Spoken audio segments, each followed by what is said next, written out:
J'espère que vous allez bien et bienvenue pour une nouvelle vidéo qui va traiter de ma grossesse comme vous avez pu le voir sur le titre. Je vais pas faire trop une grande introduction parce que j'ai beaucoup de choses à dire. La vidéo va se diviser en deux temps. Dans un premier temps en fait je vais vous raconter comment ça se fait que je suis enceinte, comment j'ai appris que j'étais enceinte, comment ça a impacté ma vie, la vie de mes enfants, mon couple, et dans un second temps je vais vous raconter du coup mon premier trimestre, comment ça s'est passé, surtout que ça a été très mouvementé. Et dans un troisième temps, dans une autre vidéo en fait je vais répondre à vos questions parce que du coup entre temps je vous l'aurai annoncé sur Instagram. Le deuxième trimestre et le troisième trimestre je vais tout regrouper, une partie où je vais vous raconter ce qui s'est passé et une deuxième partie FAQ dans une même vidéo. Je voudrais préciser que à l'heure où vous voyez cette vidéo, je pense que je serai au milieu voire à la fin de mon deuxième trimestre, voire peut-être début du troisième, mais là à l'heure où je vous parle je viens d'entrer dans mon deuxième trimestre. Donc sans plus tarder c'est parti. Je commence déjà à transpirer. Vous savez pas déjà dans un premier temps à quel point pas j'ai honte, mais je suis embarrassée dans le sens où le jour, je pense, ou quelques jours après avoir posté cette vidéo où je disais ceci. C'est parce que vous rencontrez quelqu'un que vous devez faire des enfants. C'est pas que tu rencontres un bouc, tout va bien et que tu dois lui pondre un enfant. Il y a des loupés, il y a des accidents, je n'en disconviens pas. Ça peut même m'arriver à moi, hein. Moi je suis en train de vous parler ici comme si j'étais le messie, mais moi-même me mettre avec un petit bébé là, je dois veiller la nuit, je dois donner sa mine, non, laissez-moi, je laisse ma part aux autres pour 2022 si Dieu veut, et puis moi-même on va voir plus tard si Dieu veut. Et ben j'ai appris que j'étais enceinte. Il faut savoir que c'est une grossesse totalement inopinée. Alors quand je vous dis totalement inopinée, c'est pas comme les personnes qui n'utilisent pas par exemple le préservatif ou un contraceptif hormonal et qui disent que oui c'est un accident. Là pour le cas c'était totalement inopiné dans le sens où comme vous le savez je prenais la pilule. D'ailleurs c'est pour ça que au fil des mois quand je suis arrivée, vous avez vu que j'ai pris de plus en plus de joues en fait sans forcément grossir parce que je me suis pesée du coup récemment. J'ai pas pris tant de poids que ça, mais j'étais sous un contraceptif. Il m'a fait penser que j'étais peut-être enceinte. En fait c'est même pas moi, c'est mon chéri. Il me trouvait bizarre, il trouvait que j'avais des boutons bizarres sur le visage et que d'habitude je n'avais pas du tout ça. Et en plus de ça, il faut savoir que j'étais très émotive. C'est vrai qu'avec le recul, je pleurais tout le temps, j'arrivais plus à prendre la blague, je prenais tout au premier degré et je pleurais. Et en fait le jour où mon copain s'est dit il y a quelque chose qui ne va pas, et puis moi-même je me suis dit il y a quelque chose qui ne va pas, c'est quand en fait j'étais assise sur mon lit, mon copain n'était pas là, mes enfants étaient en train de dormir et j'étais en train d'écouter une chanson qui me donnait beaucoup d'émotions. C'est Shadow of Love de Olivia Lufkin, mais l'instrumental en fait. Et je pensais à mon copain ce jour-là et j'ai commencé à pleurer vraiment à chaudes larmes, mais vraiment comme si il allait me quitter, qu'on n'était pas bien, qu'il allait mourir ou qu'il était mort, quelque chose comme ça. Et en fait il est arrivé, j'ai eu tellement honte. J'ai dit que j'étais en train de bâiller, mais lui il a bien compris que j'étais en train de pleurer. Et là il m'a dit qu'il y a quelque chose qui n'allait pas, soit que je devais checker si j'avais pas un dérèglement hormonal ou peut-être une grossesse même si je prenais la pilule, ou peut-être qu'il y a quelque chose qui n'allait pas avec moi, surtout que je vivais une période un petit peu difficile par rapport à mes enfants et leur père. Donc du coup une semaine plus tard je me suis dit que ça serait l'occasion parfaite de faire un test de grossesse. Pourquoi j'ai attendu une semaine plus tard? Parce que tout simplement par rapport à mes rapports, par rapport au cycle, du coup même si bon sous pilule c'est un petit peu d'un genre, le jour où il m'a dit de faire le test c'était pas le moment quoi. Pour moi il allait être totalement négatif.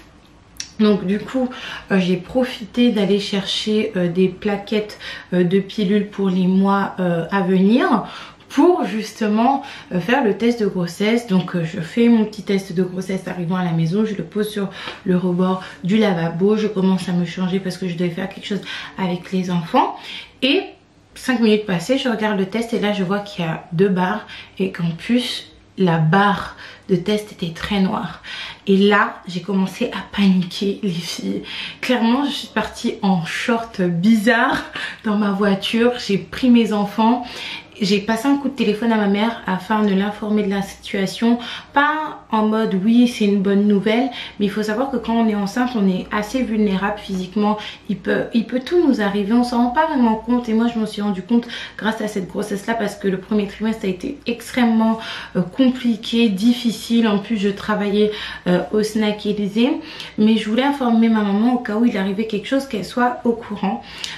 Pour moi c'était pas franchement du tout une bonne nouvelle. Il faut savoir que quand on est sous contraceptif, quand on prend la pilule, quand on a un stérilet ou quand même on utilise le préservatif, c'est qu'on ne veut pas être dans ce type de situation là en fait. C'est vraiment quelque chose de très inopiné. Quand vous dites que vous faites attention mais que finalement vous n'utilisez rien pour prévenir de ça, ça peut être inopiné mais pas vraiment. Mais là je suis vraiment tombée des nues. Et pourquoi en fait j'étais aussi paniquée, que je ne voulais pas ça, pourquoi j'étais dans cet état là alors qu'un enfant de base c'est une bénédiction, même si on prend des contraceptifs. Déjà c'est par rapport à mon poids. Qui dit grossesse dit grossir. Déjà que j'avais grossi avec la pilule, là j'étais totalement désarçonnée parce que je me dis attends, je prends la pilule pour pas tomber enceinte, en plus cette pilule là me fait grossir et finalement je tombe quand même enceinte et j'ai pas envie de grossir en fait.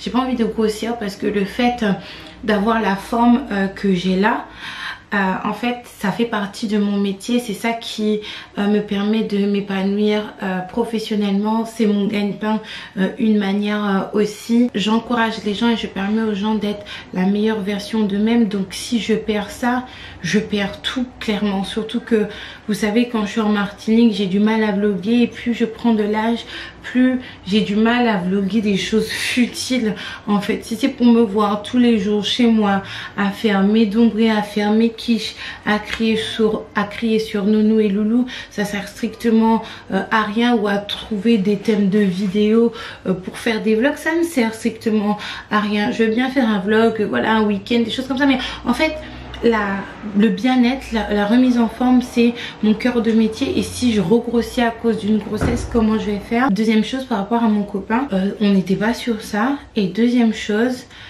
j'ai eu beaucoup de mal déjà à accepter cette relation. Vous allez comprendre ce que je vais vous dire à travers les explications que je vais vous donner. Parce que là ça paraît un petit peu schizophrénique, t'es avec quelqu'un et t'as du mal à accepter le fait d'être avec cette personne. Mais c'est vrai dans le sens où je suis et j'étais totalement traumatisée de mon ancienne relation, sans tirer sur la personne. Donc c'est vrai que moi, vous savez que je suis une rêveuse intempestive. Donc c'est vrai que des fois quand j'écoutais ma musique, je rêvais que j'allais rencontrer quelqu'un qui allait m'aimer, qui allait aimer mes enfants, me respecter, me donner tout l'amour que je méritais, donner l'amour à mes enfants qu'ils méritaient. Cependant pour moi ça devait rester au stade de rêve, dans le sens où vous savez, les rêves, on peut contrôler les tenants et les aboutissants, alors que pour la réalité c'est beaucoup plus compliqué. Et après la relation que j'ai passée avec le père de Joshua et Ariel, je ne savais pas si j'aurais pu en fait supporter une relation ne serait-ce que de 10% de ce qu'elle était en fait avec le père de mes enfants. C'est pour ça que pour moi, voilà, batifoler, avoir des aventures non sérieuses, mais être avec quelqu'un, j'étais pas du tout sur ça, mais vraiment du tout. Et c'est vrai que quand j'ai rencontré mon copain et que j'ai commencé à ressentir ce que je ressens et qui est très fort, et surtout avec un gros attachement, et qu'on s'est mis ensemble, en fait j'ai eu du mal à accepter ça. J'ai eu du mal à accepter que mon corps, mon cœur me fasse ça. Alors me dire que en fait maintenant je suis enceinte, ah non, c'était vraiment trop fort pour moi. Et troisième chose, c'est par rapport au fait d'avoir des enfants de papas différents. Il faut savoir que je pense que personne souhaite d'avoir des enfants de papas différents. Cependant, pour moi, c'était vraiment catégorique. C'est comme le fait de me remettre en couple. Par exemple, la situation, elle est telle qu'elle est. Elle, actuellement, pour mes enfants, Joshua et Ariel, ils ne sont plus en relation avec leur papa, ni de près, ni de loin, ni par téléphone. C'est pas à cause de la distance, mais de circonstances malencontreuses. Et j'avais pas envie d'être dans une situation, justement, où mes enfants n'ont pas leur papa et mon nouveau bébé, entre guillemets, a son papa, ou que personne n'a son papa, carrément. Donc du coup, c'est vrai que j'ai pensé à tout ça déjà en amont, et c'est pour ça que je prenais un contraceptif. Et quand j'ai dû faire le trajet partant de chez moi pour aller à Trinité pour prendre mes rendez-vous, mais avant dire ça à mon copain, parce que je voulais pas lui dire ça au téléphone, c'était vraiment la frénésie dans ma tête. Donc j'ai dû dire ça à mon copain. Il a bien réagi, étant donné en fait que lui il savait déjà depuis un petit moment. Donc finalement j'ai pris rendez-vous pour faire une échographie. On m'a donné le rendez-vous 15 jours plus tard, mais on m'a dit de faire une prise de sang pour confirmer la grossesse. Ça m'a confirmé la grossesse. Cependant, le taux il était anormalement élevé. Alors j'ai eu directement peur, pardon, dans le sens où je me suis dit, alors attendez, si le taux est élevé comme ça, c'est que soit je suis enceinte depuis longtemps, soit c'est une grossesse gémellaire ou plus, ou soit il y a un problème. Et j'ai été vraiment stressée, mais j'ai dû attendre l'échographie. D'ailleurs, je me suis trompée au niveau du rendez-vous. Je suis venue une semaine plus tard au lieu de 2 semaines plus tard, mais j'ai bien fait de venir parce que même si je me suis trompée, je me suis présentée quand même aux urgences gynécologiques, étant donné que je me sentais très mal, j'avais beaucoup de fièvre, et c'est le moment où j'ai eu le coco. Parce que oui, j'ai eu le coco en étant enceinte, et du coup ils m'ont fait le test du coco. Du coup j'étais bien positive. Ils m'ont fait une échographie en passant parce que j'ai commencé à saigner un petit peu. Lors de cette échographie aux urgences, en fait, j'ai découvert que j'étais en train de faire une fausse couche partielle, parce que oui, il y avait 2 sacs. En fait, il y avait un sac qui était pratiquement totalement décollé, et ce sac est parti malheureusement, et le deuxième sac, le sac qui est resté, en fait il était décollé à plus de 95%. C'est vrai que quand j'ai appris cette nouvelle, ça m'a pas fait grand chose. Moi, il faut savoir que j'ai enterré un enfant que j'ai vu naître, que j'ai vu grandir jusqu'à ses 10 mois, donc pour moi une fausse couche c'est pas grand chose. Après, je ne minimise pas votre peine à vous si vous vivez une fausse couche, ou si vous avez vécu une fausse couche, mais moi c'est comme ça que je prends les choses. Et j'ai été un petit peu rassurée dans le sens où je me suis dit ok, ma grossesse elle n'était pas avancée, parce que j'étais à 4 semaines aménorrhée, 4 ou 5 semaines aménorrhée. Une semaine plus tard, j'ai fait mon échographie. C'est là qu'on m'a annoncé du coup qu'effectivement j'avais bien évacué une des grossesses du coup, et que j'avais un gros décollement rétro-placentaire de l'autre. En fait, je vous dis, l'œuf il tenait à un fil. À partir du moment où j'ai fait cette échographie, on m'a fait comprendre que là pour le moment on n'allait rien faire, parce que j'allais sûrement faire une fausse couche, et c'était pas pour moi le moment de faire quoi que ce soit, surtout que j'avais le coco, en fait j'étais pas bien, j'avais de la fièvre, c'était vraiment n'importe quoi. Du coup on a attendu que je me rétablisse bien correctement, et j'ai dû refaire une échographie. Et c'est cette échographie en fait qui a tout changé, parce que en l'espace de une semaine et demie, voire 2 semaines, je me rappelle plus, là on était passé de rien du tout, un grain de riz qui clignotait parce que du coup il y avait le battement du cœur, à un bébé du coup. Et c'est vrai que c'est à ce moment là que je me suis dit, mais en fait je ne peux, en fait j'arrive même pas à prononcer le mot qui définissait le plan, mais je peux pas le faire en fait, c'est pas possible. Là je suis tombée en amourance avec mon bébé, et l'erreur que j'ai faite et que je tenais à vous partager, et sans entrer dans les détails en fait, faire un petit peu comment dire, tirer une conclusion un petit peu de la situation que j'ai vécue pour vous expliquer certaines choses par rapport à la grossesse, par rapport au couple et surtout quand c'est inopiné. Quand il s'est passé cela, que je me suis dit allez, moi je peux pas faire ça, c'est pas possible, c'est que je n'ai pas partagé la chose avec la personne concernée et je faisais l'autruche. Je faisais l'autruche et la personne a bien vu que je faisais l'autruche parce que la personne me connaît très très bien et la personne avait déjà compris. La personne attendait seulement en fait que j'avoue et que je dise la vérité. Il faut savoir que ça a été très difficile cette situation pour moi à vivre dans mon couple, dans le sens où il faut savoir que j'aime énormément mon chéri, que je suis très attachée à lui vraiment, et que on a toujours eu une relation plus ou moins harmonieuse. Bon, pour en arriver à là, ça a été des petites choses, mais on s'est jamais vraiment disputé avant ça. Quand on se disputait, c'était par rapport au manger cochon des gens, des débats de société, on n'était pas d'accord, et étant donné que je suis têtue, il est têtu, ben voilà, deux malcrapes dans un même trou, et ben ça donne des coups de pince qui volent de partout. Mais j'ai jamais vraiment eu de conflit avec lui, j'ai jamais eu en fait des gros tonnerres Didier où on s'énerve, où on se donne des traitements, où on se dit des choses déplaisantes. Et là, à ce moment-là, pendant cette période-là, ça a été vraiment très difficile, je pense, depuis mes 7 SA jusqu'à mes 11 SA, il me semble.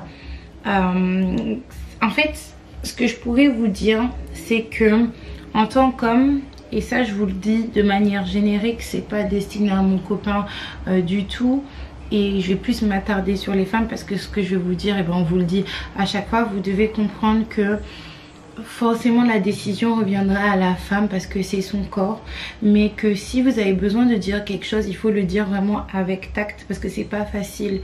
Je sais que moi, en tant que maman, un homme ne devient pas papa quand il apprend que sa femme tombe enceinte. Il devient papa quand l'enfant naît, alors que c'est le contraire pour la maman. Elle est maman quand elle apprend qu'elle est enceinte et que quand en fait elle voit son enfant à l'échographie, quand elle ressent des choses qui se passent dans son corps, des modifications du corps, des choses comme ça. Donc il faut vraiment être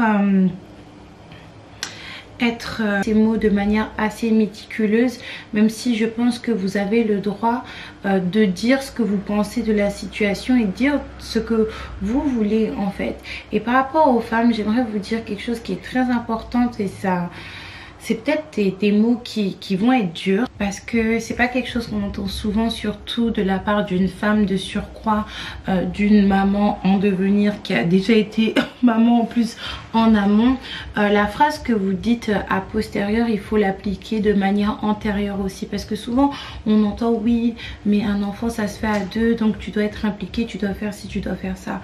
Et ben c'est pareil en fait au moment où il y a la grossesse. En fait, quand il y a des situations un petit peu délicates, l'enfant on l'a fait à deux, donc on est supposé prendre cette décision un minimum à deux, même si on sait que en fait fin on vous force à rien, on doit vous forcer à rien et c'est vous qui aura la décision finale, mais il faut que vous puissiez laisser l'espace verbal à un homme de s'exprimer et savoir entendre en fait que des fois ils ne veulent pas de la grossesse, ils ne veulent pas de cette situation. Et après effectivement si vous êtes dans un dilemme, et ben advienne que pourra en fait. C'est vraiment dur ce que je dis, mais c'est vraiment la vérité. Vous voyez, vous avez le choix d'assumer ou de ne pas assumer, alors que les hommes, quoi qu'il arrive, ils doivent assumer. Ils doivent assumer le fait de dire au revoir à leur potentiel enfant, comme ils doivent assumer peut-être une situation qu'ils n'auraient pas voulu, ou qui n'aurait pas voulu maintenant, ou qui n'aurait pas voulu maintenant avec vous en fait. Et ça c'est vraiment des choses qui sont difficiles à entendre, et c'est pour ça qu'il faut savoir discuter, qu'il faut savoir parler. Mais je sais que pour les hommes c'est très difficile, et moi clairement c'est ça qui m'a manqué, et ça a été assez compliqué, mais au fil du temps en fait on a réussi à discuter, on a réussi à se pardonner de part et d'autre. On a réussi également à se dire pardon et dire pardon de manière spontanée, c'est à dire que voilà, on regarde un film où on est en quelque part et je te dis pardon pour telle chose alors que on n'en a pas parlé. C'est admettre que dans la situation en question on avait tort, mais ça n'a pas été facile, mais finalement je suis contente d'être passée par là, je suis contente qu'on soit passé par là parce que ça aurait pas été normal non plus que on soit en mode ben c'est pas grave et on y va. En fait ça aurait pas été mature, de notre part. Et donc voilà ce que je peux vous dire, mais après le reste je le garde pour moi. Et du coup ouais. Bref, du coup c'est pour ça d'ailleurs que au bout d'un moment je me suis dit que c'est le plan de Dieu. Pourquoi mon ordinateur s'est cassé, pourquoi je pouvais plus communiquer avec vous, parce que c'était tellement le chaos dans ma tête, le chaos dans ma vie, je ne sais plus quoi faire, comment réorganiser ma vie, comment réorganiser mes projets, parce qu'il faut savoir que moi mon métier dépend beaucoup de ma vie également. C'était vraiment compliqué, c'est pour ça qu'au bout d'un moment je me suis fermée également à mes proches, parce que c'était tellement compliqué à gérer que je ne pouvais pas commencer à me permettre à parler à mes proches en fait. Et c'est vrai que certaines personnes ont été déroutées dans le sens où oui, Aïka ne répond pas au téléphone, elle dit qu'elle va rappeler, elle ne rappelle pas, mais elle est sur les réseaux sociaux.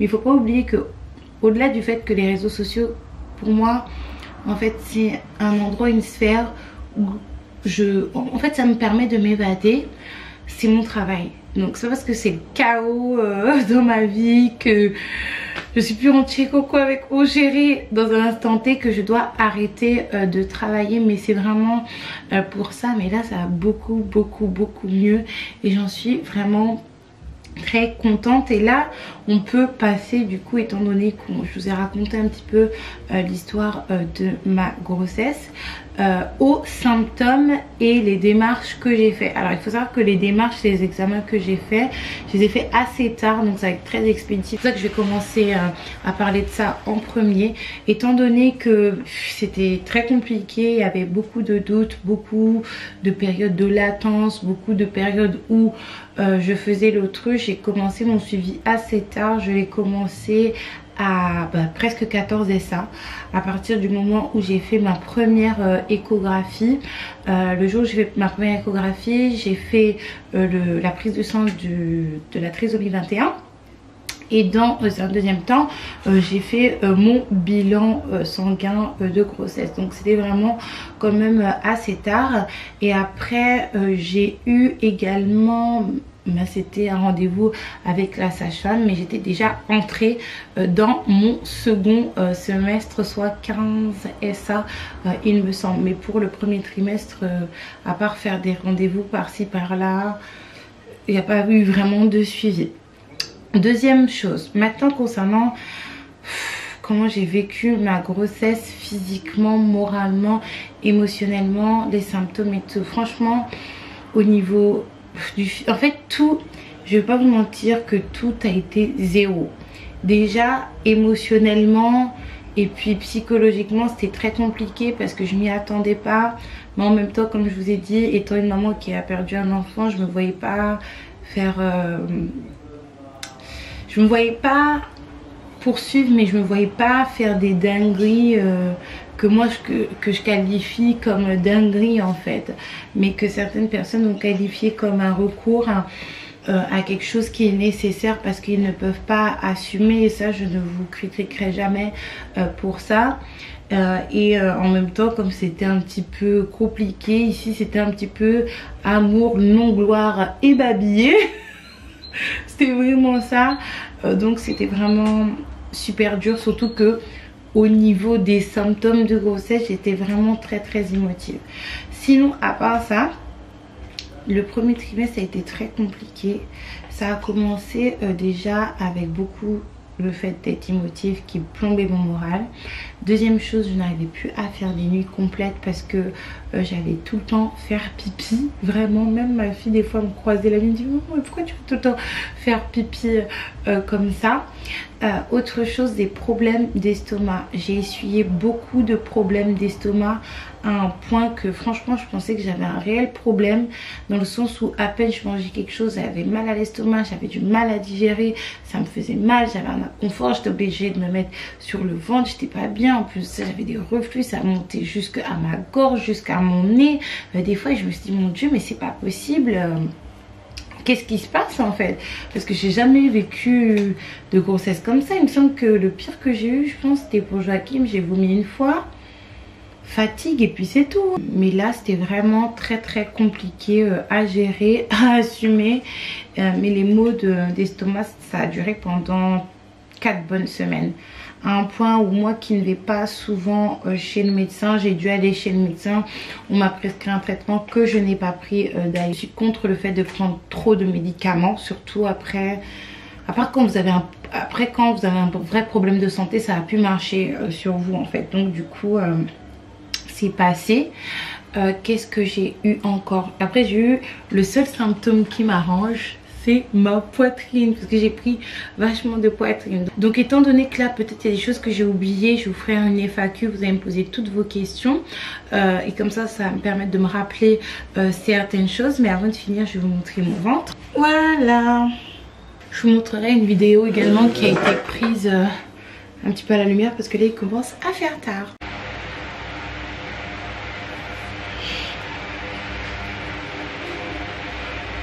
Donc n'hésitez surtout pas à liker, commenter, partager cette vidéo, à faire un tour sur Ajafit. Moi je vous fais un gros bisou et je vous dis à très prochainement, notamment pour la FAQ. Bye